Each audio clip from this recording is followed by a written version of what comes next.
Imagine you're cooking dinner and you need some fresh herbs for your recipe. You pop outside and cut some from a cute pot on your patio. Voila! Perfect addition. Everyone knows fresh tomatoes taste way better than store-bought. What if you could grow your own tomatoes right on your patio? Growing a patio garden provides fresh fruit, vegetables, and herbs, creates an attractive space, and is simple to do. Hello everyone, my name is Kayla. I'm a garden enthusiast and I'm excited to share with you some benefits and tips to patio gardening. What is a patio garden? Patio gardening comes in many shapes and forms, sometimes called container gardening because everything is planted in pots instead of planted directly in the ground. Container gardening is as old as, well, containers. Think hanging gardens of Babylon.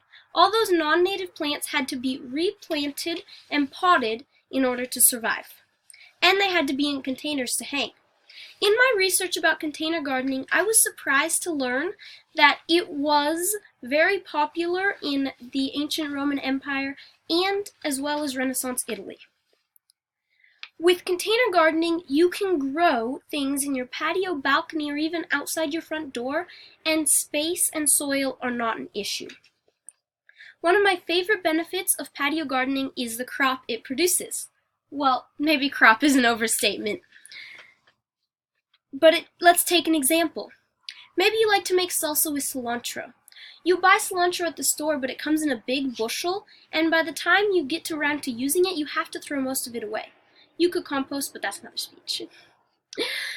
What if you could just go right outside and get some cilantro off your own plant? Twice the flavor, exact amount you need. Don't use cilantro? No problem. There are hundreds of herbs you can grow. Basil, mint, thyme, oregano, parsley, chives, rosemary, whatever it is you like to cook with. Herbs are a fantastic patio plant, but many vegetables thrive in a potting setting as well. There's actually a specific breed of tomato that is meant for patio gardening. According to Rebecca Cutler, author of Edible Communities, potatoes are also an excellent patio plant. Grow them through the season, and when you're ready to harvest, just tip out the pot onto a tarp or something to collect the dirt, pick out the potatoes, compost the vines, put the dirt back in the pot, and you have fresh hand-grown tomatoes. Potatoes. If you'd rather eat sweet potatoes, they grow in the same way and they create a very attractive vine. That's the second benefit to patio gardening. It creates a beautiful space. Many vegetables and herbs are very attractive plants. You can make a lovely outdoor space by using your pots as decoration or accents. Outside your front door, along your driveway, on the corners of your deck and patio, balcony, anywhere really. The best part, the containers are mobile and you can move them around to your heart's content, however you like them. You try new things.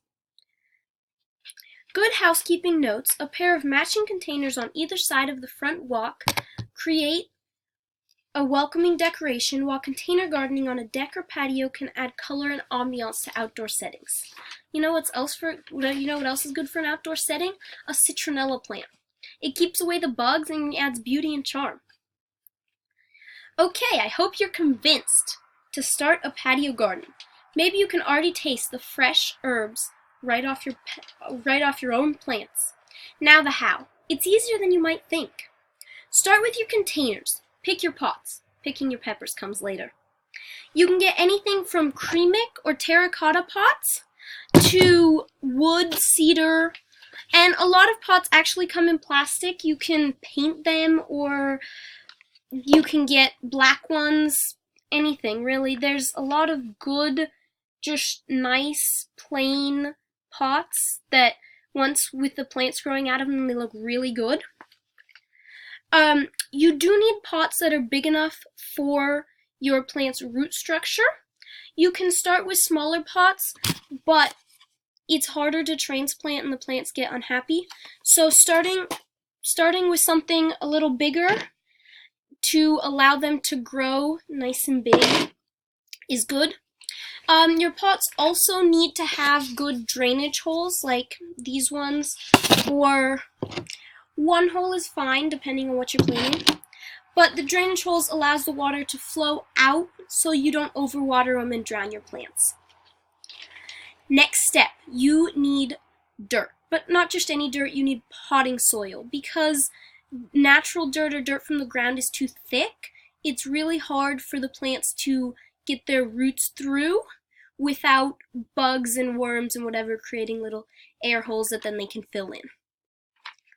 Unlike just other soil, potting soil is very light and contains the perfect nutrients you need for your patio garden. Next, plant. Pick your peppers or whatever it is you want to grow.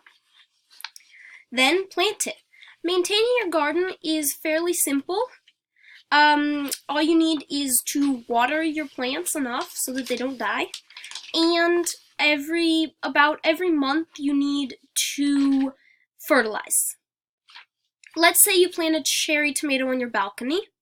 You plant it in May and fertilize it when you plant it, and then you'll need to fertilize it in June and July, and you'll have a great harvest crop. Finally, harvest. Enjoy the fruits of your labor. Well, I guess I should say vegetables of your labor. So, we've talked about a lot of stuff. Maybe you already have a pot and grow flowers. It's really easy to substitute herbs or vegetables for your flowers, and you get double the benefit. Attractive and purposeful. Maybe your thumb is more brown than green. Don't be deterred. Start small. Grow something simple like a salad garden with lettuce and tomato, or just one tomato, whatever food it is you like most. Growing a patio garden is simple as going to Home Depot and buying a patio tomato that comes in a pot with a cage around it, or choosing a few more plants to add to your patio. I hope you've enjoyed learning about the origins and methods of patio gardening, and maybe even been inspired to try yourself.